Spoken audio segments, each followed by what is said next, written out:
Let me ask you about the RNC. You know, there's a lot of criticism. You know, the fundraising is an issue. Hasn't been a good past couple election cycles at all. 2022 should have been far better than it was. I think we can all agree on that. Is it time for Ronna McDaniel to step aside? Well, I think she knows that. I think she understands that. Well, I mean, it looks like Trump is getting exactly what he wants. Republican National Committee Chair Ronna McDaniel is in fact stepping down from her post after serving 4 terms. And even though she was expected to serve until 2025, reports indicate that she had been considering leaving for months. Look, there's a lot of speculation that Donald Trump's increasing criticisms toward McDaniel motivated her decision to leave. And maybe that's true. But what really stands out about her leadership is, well, how much money, donor money, the RNC squandered on nonsense like floral arrangements and consultants, while failing to fund much more electorally critical initiatives. A conservative publication called RedState conducted their own investigation into how the RNC money is spent and how Republicans differ from their Democratic counterparts in the DNC. The numbers are insane. So in light of reports that the RNC had a cash shortage heading into a critical election year, which was described as a revenue problem, and that the RNC executive board voted to authorize a $10 million line of credit in its 2024 budget, RedState analyzed expenditures recorded by the Federal Elections Commission since the December 2022 story to see where the money is going. This should be fun. I love these types of stories. Now, in addition to that, RedState also put together a chart comparing total spending by the RNC and the DNC in specific categories between October 20th of 2022 and November 30th of 2023. So let's take a look at this chart. According to the chart, the RNC weirdly spent $298,000 on office supplies. But then you compare it to the DNC where they spent only $45,000, $45,005 to be specific. Management consulting really stood out as well, with the RNC shelling out more than $1 million. The DNC, on the other hand, they spent just $114,000. The DNC spent $0 on media booking consultants, but that wasn't the case with the RNC, which spent $116,341. Republicans also very clearly like to travel in style because they spent more than $263,000 on fancy car travel, limousines and things like that, while Democrats spent just $7,000. But honestly, the most hilarious disparity in spending has to do with floral arrangements, with the RNC spending more than $70,000 on flowers. By contrast, Dems only spent $795, and I say they only spent it because that number looks so tiny compared to what Republicans spent. But why are you spending nearly $800 on flowers? What are we doing here? Look, there are some areas where Democrats did in fact spend more money than the GOP. It's just that they seem to be focusing their resources, that donor money, on things that can help them, like win elections, like voter file maintenance. So the DNC allocated $235,865 on that matter, while the RNC only spent $39,233. And while the left side of the political spectrum spent nearly $1.7 million on campaign-related text messaging, the RNC spent just $86,000, according to this report by RedState. Republicans claim that there is an explanation for this, which they provided to RedState. An RNC insider told RedState that the party supports GoTV texting efforts and voter file maintenance efforts through its transfers to state parties, and also supports voter file maintenance nationwide through its vendor, Data Trust. Data Trust was paid $1 million in this time frame, which should be taken into consideration, but the DNC also transferred $10 million more to state/affiliated parties than the RNC did. Look, I gotta give RedState a lot of credit for first caring enough to do this kind of investigation and then doing the report. And look, let's go back to that incredibly high figure the RNC spends on office supplies. In July of 2023, an OPI study found that businesses with 200 employees or more spend an average of between $27 to $23 per month per employee on office supplies. The RNC had an average of 213 employees a month during this time frame, so an office supply expenditure of $86,265 would be in line with the industry standards. However, nearly $300,000 in expenses were categorized by the RNC as office supplies. Now, RedState acknowledges the waste over at the RNC, and basically they acknowledge how it could hurt Republicans when it comes to winning elections. Now, the DNC spent more than the RNC did overall. Still, the differences in the categories just mentioned are significant, even if looking at them on a percentage of total spending basis. And the categories the DNC invested in are the categories that matter when it comes to winning elections. Let's just pause for a second, because look, here at TYT, we criticize members of either party when they deserve it, right? It's not like we hold back when it comes to criticizing Democrats. And to be sure, lately, there's been a lot of criticism that we've been directing toward the Democratic Party. It does feel good to share a story that was actually investigated on and reported by a conservative outlet, showing that no, Democrats are actually doing something right for a change. They're actually taking that donor money and they're spending it on important things to ensure that they have the best chances at winning elections. And apparently that's not the case over at the RNC. Now, RedState reached out to the RNC for comment, and to their credit, they did respond. That's good, but they can't stand the reporter who broke this story. Here's how they responded. This story took several days of research, albeit sloppy research, to come to fruition, yet the RNC was only given 60 minutes to respond. Well, that's an improvement from the last time this dishonest and biased reporter wrote a hit piece on the RNC, where she didn't give us an opportunity to comment until after publication. The disregard for the truth and transparency still oozes through. Okay, I mean, still doesn't explain the obvious waste of donor money over at the RNC. All right, now back to Ronna McDaniel stepping down and Trump's criticisms toward her. The Washington Post reported that, well, Trump's campaign had increasingly grown frustrated with McDaniel's leadership. They have worried over what they view as the RNC's lackluster fundraising. The party had about half as much money as the DNC at the end of December. Well, now we kind of know why. It's not that Republicans had any trouble raising campaign cash. Clearly, they had plenty of cash. It's just that they were, too busy spending it on nonsense. From fancy cars to floral arrangements to media consultants.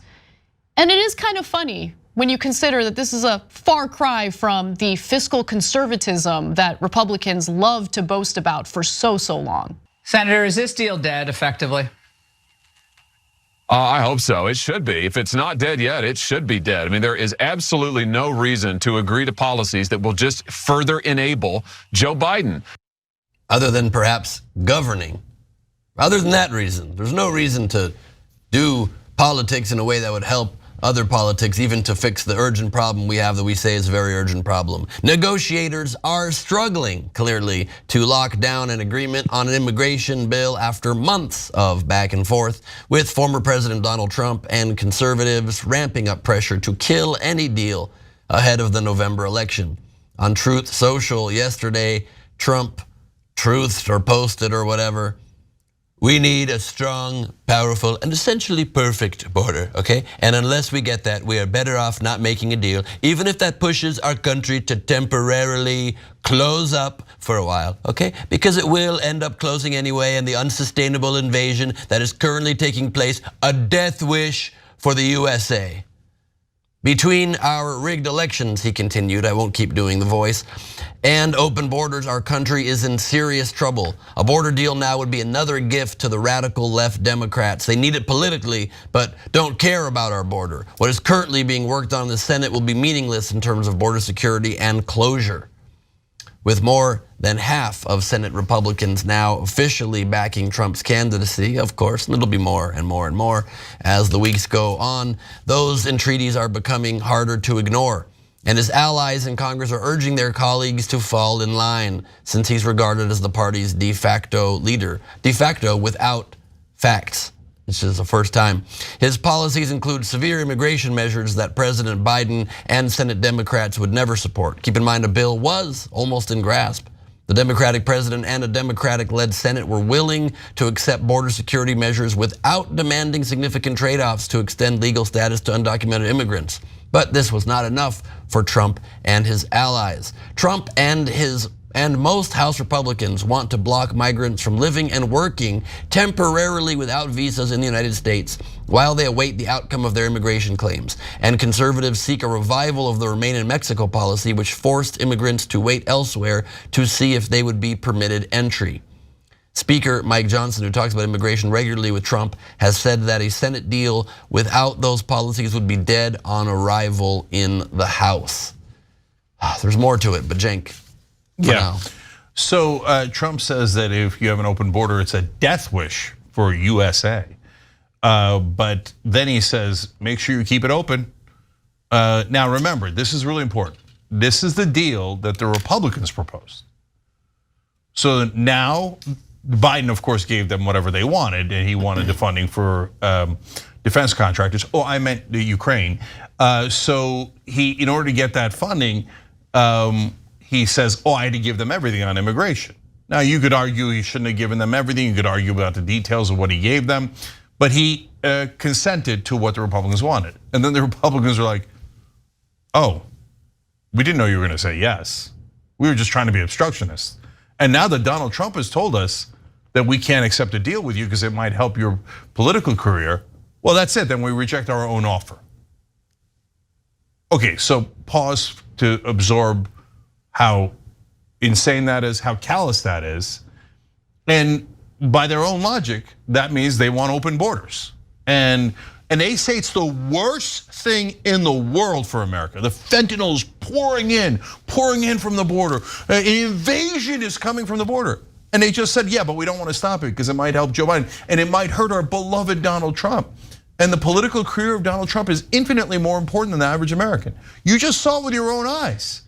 They offered a deal, Biden said yes. Now they go, oh no, it would hurt us politically. Forget it, let the border be open. Then okay, then you own it. And wait another year, a year until the next president comes in. Yeah, no, that's it. Republicans and Trump own the open border. If you think it's open, it is now definitively 100% because of the Republican Party. So if you're gonna cry about the border, no problem. And I agree with a lot of the problems that come. I don't think immigrants are bad. I don't think you should cut them with barbed wire, etc. But I understand that there are issues with illegal immigration. That's one, or undocumented immigration. Either way, that's why I blame the Republican Party, because they're the callous sons of bitches that just kept the border completely open, choosing not to solve it at all because they wanted to help their own careers.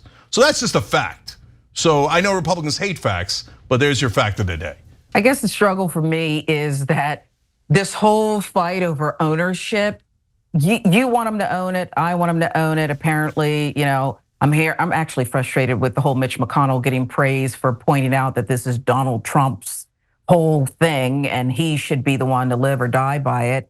But at the end of the day, it's really just this little tiny sliver over these independent voters. Will they see the truth that the Republicans are playing games here? I don't know. I suspect they will. Maybe that'll make the difference in this election and it'll be what it's going to be.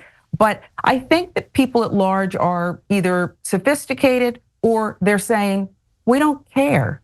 We don't care that he said up is down, right is left, and on, and it's this whole circular thing. We're still gonna support our dear leader and his spray tan. That's really the frustrating part for me here, and nothing is really happening. It's like I remember as a news anchor, my fellow anchor and I would say, this executive producer, she's driving us crazy. And each night we'd go around and we'd try to fix it. The show would be a mess. And one day it dawned on us, because we cared so much about the viewer, we said, you know what though? Let's let her own it. It's her right. Let's do chain of command. The first 5 minutes of the show were color bars and black, okay? So maybe it'll work. Okay, she was quickly out of there after that, couldn't handle the job. Maybe it'll work, but this whole thing drives me crazy about this finger pointing when at the end of the day, we just need a solution here. Just a tiny one, not even like the whole big thing, just a little tiny solution here. Yeah, and they had a solution, one that I don't necessarily agree with, but at least they had a solution. And now the Republicans took it away, even though it was their own proposal. And on exactly that, this is causing Republican supporters of a border deal to become livid with what Trump is doing, but livid probably like in a very meek, quiet way where they don't really call him out too much, because this is also affecting any assistance to Ukraine, Israel, and Taiwan. It does not help that those who are proponents of this deal are now casting doubt because of Trump's influence. Senate Minority Leader Mitch the Turtle McConnell told GOP senators that before border security talks began, immigration policy united Republicans and Ukraine aid divided them. Quote, politics on this have changed, McConnell said of solving the crisis at the US-Mexico border. That's because former President Donald Trump wants to run his 2024 campaign focusing on immigration. Feel like I've seen that playbook before. Quote, we don't want to do anything to undermine him. McConnell had vociferously backed the proposed border compromise. He's also been a chief proponent of a stalled effort to send tens of billions of dollars in military aid to Ukraine. So where do we go from here? Note, McConnell later clarified during a private party meeting on Thursday that he still supports pursuing a border security deal linked to Ukraine funding. But the party continues to be in limbo, unclear of when a resolution will be passed. My guess, it won't be. Yeah. Look, this is so ironic, but it's going to go to something that Sharon said. It's ironic because they could run on this and you could say, hey, look, there have been a lot more border crossings over the last couple of years under Biden. We've shown you the charts before, and it has risen significantly. And so you just have to be honest about it. I've been honest about, I think that busing was, even if you disagree with it from a policy perspective, was a smart political strategy on the part of the red states, et cetera. So, but now none of that matters because they had a solution and the Republicans blocked it. So now they own it 100%. It's their problem. And now even when the federal government goes to do something at the border, the Texas National Guard blocks them. So this is crazy. And so, but to whether it will affect independents, some portion of voters in the way that Sharon brought up, well, in order for them to know that it's the Republicans' fault and know that they killed their own plan because Trump cares more about himself than the border or immigration or American people, the Democrats would have to tell them. And they would have to tell them repeatedly and forcefully. So if you just go and mumble it under your breath and go, they're not gonna know. They're not gonna know. You have to tell them. You have to get it in the news. You have to say, I can't believe there hasn't been a single Democrat that hasn't said it in a, I mean, it's a funny way of putting it, but in a flamboyant way. And to say, oh, okay, Donald Trump now is 100% responsible for every single immigrant that crosses from this day on. That would make headlines. People are like, oh, what do you mean Trump's responsible for the border? What do you mean he's 100% responsible? That's outrageous. Why? Oh, because he killed the Republican deal that would have fixed this, or at least attempted to fix it. Yeah, how is Biden not owning that and saying, I was ready to make a compromise deal, I was ready to give them what they want to solve this urgent crisis. They refuse to do it simply for politics. To not hit that, like you said, Cenk, over and over and over again, it's politically as stupid as Democrats are. Yeah. They think that people will get it. Just go with McConnell's subliminal finger pointing and that'll be enough. We don't need an ad. We don't need to call it out. We don't need to go on the Sunday shows. It's fine. People read between the lines. Yeah, the official policy now of the Republican Party on their own deal is a Mitch McConnell freeze. Yeah. They literally did that.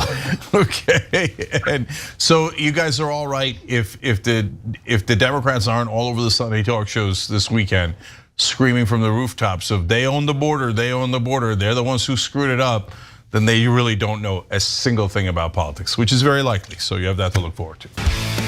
Thanks for watching. If you become a member, you get to watch all this ad-free, except for, of course, this ad. Still, hit the join button below.